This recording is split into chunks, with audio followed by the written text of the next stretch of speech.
This TMS talk from the wise beings Abraham Hicks gloriously and precisely depicts so much of what I am attempting to teach about TMS. I am going to keep this introduction short to avoid distorting a teaching that I would otherwise consider to be about as clear as it gets. This talk is a great reminder of why talking about your symptoms does no good.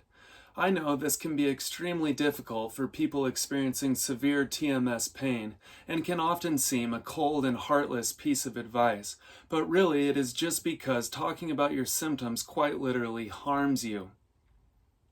This is why it is always more helpful to talk about our lives and the emotions, energy, and motion we are currently experiencing, which brings us closer to the reality of our experience.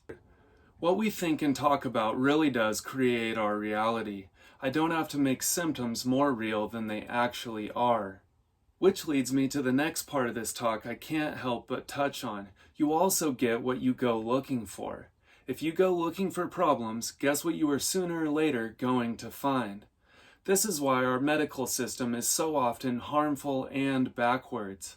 This all may seem weird right now, but I can promise that if you stay the course, eventually you will see that this is the way that it really is. Isn't it interesting that this is exactly what Sarno and Ozenich teach as well, and has been my exact experience as I have progressed on my journey to become whole? Okay, please enjoy this talk, and remember, well-being is an inevitability. All we have to do is allow it. Satya, mind, body, spirit, health, and healing. One of the things that led me to about the healing was I had this extreme pain in my shoulder blade, and I went to an acupuncturist. We've now got it, which I've had success with before, and we've gotten it out of my shoulder, and now it's into my elbow. And he says it's just, the energy channels, etc. It's interesting, isn't it?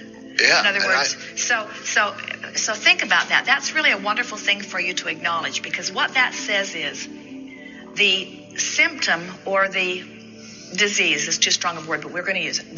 The disease is not a reality because it's moving all around. So here you are, you have this condition which feels static.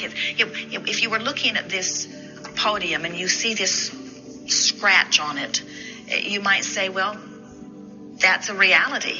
And so when you have a spot on your shoulder that is hurting, you think of it like something that it's like that. It's done, and now somebody needs to get out the sandpaper, and somebody needs to get out the varnish, and but what we want you to understand about your body is the sensation that you have in your body is just about a snapshot in time about energy moving. And this acupuncturist has really helped you to understand that, because he has been able to work with you and manipulate your energy and move the spot from there over to there. Right. And that's really fascinating. That makes it not look like a reality. That puts it into the context of what it really is. It's blockage that's moving around. So how can it be blocking? So couldn't it move from my shoulder to my elbow to my fingertip to somewhere nothing to do with me? And we say it can unless you keep beating the drum of whatever it is about, because the tendency in medicine is to say, well, what medicine is about is the spot. Right. And we say, no, the spot is only the current manifestation of the energy. So if you get focused on the energy and forget about the spot, then the spot will move to your elbow, to your fingertip, off into some place that has nothing to do with you. But you got to put medicine in the context of energy, and you've got to put energy in the context of vibration, and you've got to put vibration in the context of emotion, and you've got to put emotion in the context of I want to feel a little better, I want to feel a little better, I want to feel a little better. And we want you to understand that every sore spot, every stiff knee, every headache, every sense of confusion, every physical sensation is about energy moving through you every single time. And that's all about your relationship between where you are and where you want to be. We would, if we were standing in your physical shoes, we would refuse to identify something as something unwanted by name. We would not call it illness. We would not call it cancer. We would not address it as something like a spot that has reality. We would talk in terms of our condition of allowing wellness or not allowing wellness, because when you think in terms of your condition, your emotion, that feels like something that you can do something about, where the manifestations feel too static for most of you to do something about. Right. That's why you say, well, I went to the doctor and he cut it out.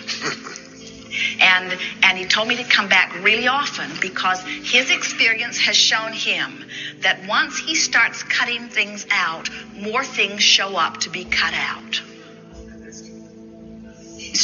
That's what his experience shows him. So he says we got to keep a close watch on this. Come really often and we'll keep looking for things to cut out. And after a while you want to say to him, you know, I think maybe instead of waiting until there's something to cut out, I think I'll pay attention to what's causing the spot to begin with. Right. Excellent. If you found this to be meaningful, please like, share, and subscribe to support and encourage future creations of this kind. This content has been created with the sole intent of educating about, increasing awareness around, and deepening the understanding of the mind-body syndrome, and more broadly speaking, the mind-body-spirit connection. To hear this clip in its full context, please visit the original media source. And to learn more about the mind-body-spirit connection, you can visit howtosayfupolitely.com. Until next time, love your struggle and remain free.